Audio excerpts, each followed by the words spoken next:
Oke, sahabat properti, jumpa lagi. Hari ini kita akan bahas, kemarin kita ketemu dengan teman-teman developer yang bergerak di perumahan subsidi ya, khususnya ternyata banyak teman-teman kami sekarang lebih banyak fokus ke perumahan-perumahan komersil. Nah, kenapa hal itu mereka lakukan? Biasanya mereka bermain di segmen subsidi.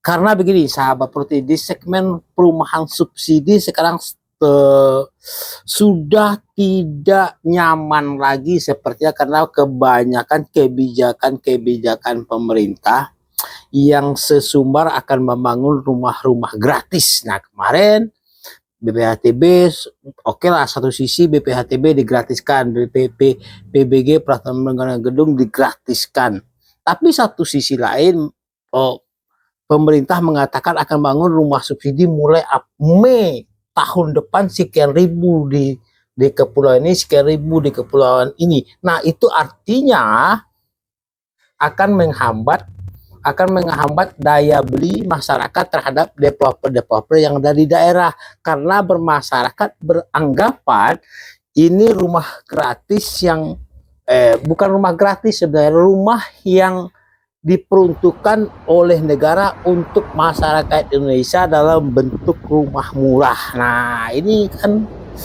rancu sebenarnya. Ini pertama. Yang kedua, aturan dari perbankan sekarang sangat ketat sekali, khusus untuk perjanjian kerjasama. Bilang puasa seperti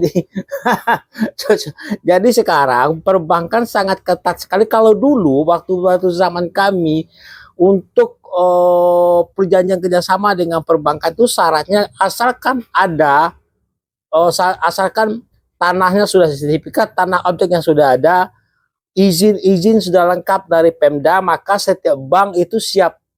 Perbankan manapun tidak pernah menolak biasanya, maupun developer baru, developer lama, itu langsung di ACC untuk perjanjian kerjasamanya, support KPR-nya. Nah, sekarang sahabat politik, kalaupun dari izin Pemdanya sudah selesai, sudah ada objek proyek, sudah ada di lapangan, dan sertifikat atas hak milik HGB atas milik PT, tidak serta-merta perbankan langsung ACC PKS. Nah, ini kan bahaya sahabat properti. Sebenarnya nyawa dari developer itu adalah perbankan sebenarnya, bukan di perizinan. Jadi karena sifatnya Pemda hanya memberikan izin, sedangkan perbankan memberikan fasilitas KPR-nya, kredit kepemilikan rumah. Nah, kalau perbankan mempersulit masalah KPR-nya, otomatis sangat sulit sekali bagi developer untuk menjual rumahnya secepat-cepat. Nah, bisa jual rumah secara pribadi orang per orang, tapi kan tidak mungkin orang beli rumah cash and carry, mesti lewat perbankan KPR. Itu cara yang paling mudah. Tapi kalau perbankan memperketat sistem PKS-nya, sistem kerjasamanya dengan developer, nah kan sulit. Nah, salah satu hal yang kami cermati kemarin yang sangat sulit itu adalah semua akte yang tertera di akte pendirian, komisaris dan komisaris yang ada di sini itu harus ikut tanda tangan, di perbankan. Biasanya nggak seperti itu, dulu hanya direktur saja. Nah, ini kalau semua komisaris diikut sertakan kan sulit. Yang kedua, semua komisaris yang ada di sini harus bebas BI checking. Jadi kalau dalam aktif perusahaan kita tuh ada 2 atau 3 orang komisaris, 1 orang terkendala DBI checking-nya kena, maka tidak bisa PKS-nya diloloskan. Terus yang ketiga, semua orang-orang yang terlibat di pendirian perusahaan itu harus buka giro di perbankan tersebut. Wah, repot sekali, ada aja. Semuanya sekarang pada repot. Terus yang lebih rempong lagi sebenarnya harus ada surat jaminan dari developer. Jadi begini sahabat properti, kalau kita developer baru harus minta surat rekomendasi kepada teman-teman developer yang lama, walaupun sebenarnya kita sudah masuk di asosiasi. Dulu kalau kita sudah masuk bergabung di asosiasi, maka itu sudah cukup untuk kita bisa bergabung di perbankan, di PKS di perbankan. Sekarang itu sudah tidak berlaku lagi, walaupun sudah ada kita sudah punya sudah punya di asosiasi, sudah ada di repot. Bulan puasa coy, biasa.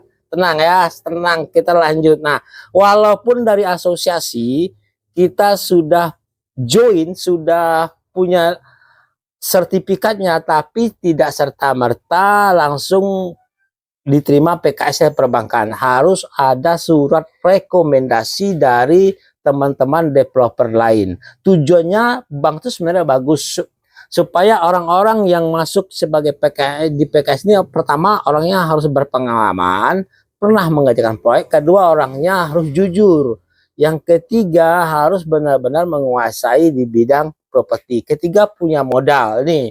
Jadi ada juga orang yang nekat-nekat jadi pebisnis, buka developer, sebenarnya mereka tidak punya modal, jadi terkendala, mereka mengharapkan permodalan dari bank, sedangkan perbankan untuk orang-orang yang baru 1 tahun 2 tahun itu belum bisa diapa-apain. Orang untuk bisa perjanjian kerjasama saja itu sudah bagus ya, sudah bagus. Apalagi mau modalin Anda, itu tidak mungkin. Nah, surat rekomendasi dari developer-developer ini yang akan menghambat. Kadang-kadang iya, kalau kita ketemu dengan teman-teman developer yang mau merekomendasikan, kadang-kadang tidak. Nah, ini juga tergantung kepada lobby-lobby lagi. Nah, ini kan bahaya sahabat seperti ini, itu khusus teman-teman yang baru ya. Makanya itu baru segi perbankan. Belum lagi dari sisi lain, setiap bank itu banyak banyak kriteria yang bisa calon customer yang diterima bank ini seperti ini, bank ini seperti ini. Jadi banyak kriteria. Jadi tidak semua calon customer yang kita ajukan perbankan langsung diterima perbankan. Jadi sekarang sahabat properti, teman-teman yang bergerak di bidang developer perumahan subsidi yang baru ini, yang baru ya, yang baru, yang lama pasti sudah paham pasti. Nah, sudah yang baru, kami apa ya? Kami pernah bikin video sebelumnya.